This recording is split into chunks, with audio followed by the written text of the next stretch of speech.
காங்கிரஸ் திமுக தொடர்ந்து கூட்டணி இழுபறி நடைபெற்று வரக்கூடிய நிலையில இப்போ சிதம்பரம் முதலமைச்சரை சந்தித்திருப்பது என்ன மாற்றத்தை ஏற்படுத்தும்? காங்கிரஸ் திமுக கூட்டணி உறுதி செய்யப்படுறதுக்கு வாய்ப்புகள் இருக்கா? காங்கிரஸ் திமுக கூட்டணியை பொறுத்தவரை ஆரம்பத்திலிருந்து இழுபறியாக தான் இருந்து கொண்டிருக்கிறது.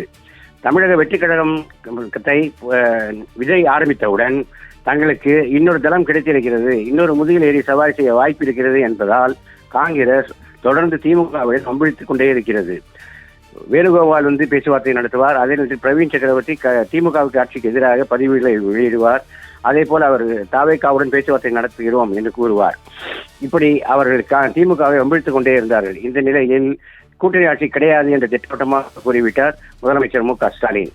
அதே போல் தொகுதி பங்கீடை பொறுத்தவரை 25 இடங்களுக்கு மேல் தர முடியாது என்று திமுக திட்டவட்டமாகவும் உறுதியாகவும் இருக்கிறது. ஆனால் 35 தொகுதிகளாவது எங்களுக்கு வேண்டும் என்று காங்கிரஸ் போராடி கொண்டிருக்கிறது.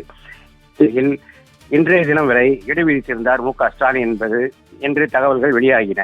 ஆனால் அது உண்மைதான். அதனை காங்கிரஸ் மறுத்தாலும் கூட கெடு விதித்திருப்பது உண்மைதான். இந்த நிலையில் இன்று திமுக தலைவரை முன்னாள் நிதியமைச்சர் சிதம்பரம் சந்தித்து பேச்சுவார்த்தை நடத்தி இருக்கிறார். ஒருவேளை திமுக காங்கிரஸ் கூட்டணி முறிந்தால் காங்கிரஸில் உடைப்பு ஏற்படும். ஏற்கனவே சிதம்பரம் திமுகவிற்கு நெருக்கமானவர், முதலமைச்சருடனும் நெருக்கமாக இருக்கிறார். அவருக்கு காங்கிரஸ் மேலிடத்தின் மீது அதிருப்தியும் இருக்கிறது. இந்த நிலையில் ஏற்கனவே அவர் தமிழக ஜனநாயக காங்கிரஸ் என்ற ஒரு கட்சியை தொடங்கி நடத்தியவர் தான். இந்த நிலையில் மீண்டும் ஒரு உடைப்பு ஏற்பட்டால் அதற்கு சிதம்பரம் தலைமை தாங்க வேண்டும் என்று திமுக விரும்புவதாக தெரிகிறது.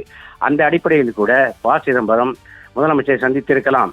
இதனால் தான் அவர் தனிப்பட்ட முறையில் தான் சந்தித்தாரே தவிர காங்கிரஸ் சார்பில் சந்திக்கவில்லை என்று காங்கிரசின் மேலிடம் அறிவித்திருக்கிறது.